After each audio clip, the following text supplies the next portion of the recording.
कल हवाई जहाज में सवार होकर चेन्नई पहुंचने के बाद अब भाई मरीना बीच पर सनराइज देखना तो बनता है। तो सबसे पहला काम है सुबह 5:15 बजे उठ जाना और फिर एक रैपिडो पे सवार होकर सनराइज देखने के लिए निकल जाना।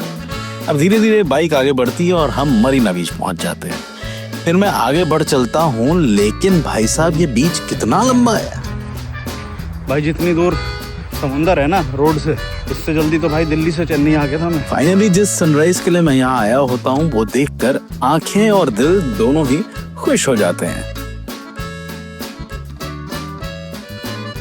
मगर जिस खूबसूरत सनराइज को मैं आराम से बैठकर देख रहा हूँ वो किसी और के लिए आराम छोड़कर आराम कमाने निकलने का समय है।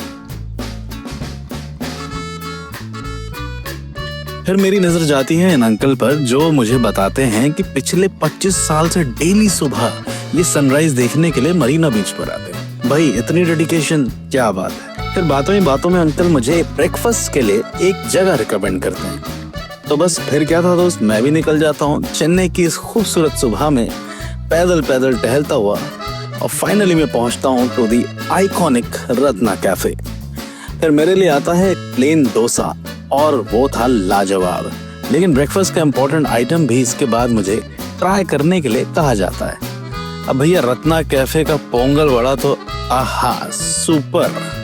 अब बस मैं इतना ही कह सकता हूँ कि इससे बेहतर भी कुछ हो सकता है क्या। और हाँ, एक चीज और कहूँगा दोस्त, अगर आप चेन्नई आए और आपने रत्ना कैफे का ब्रेकफास्ट भी ट्राई किया तो मैं पूछता हूँ आप दोस्त चेन्नई आए क्यों?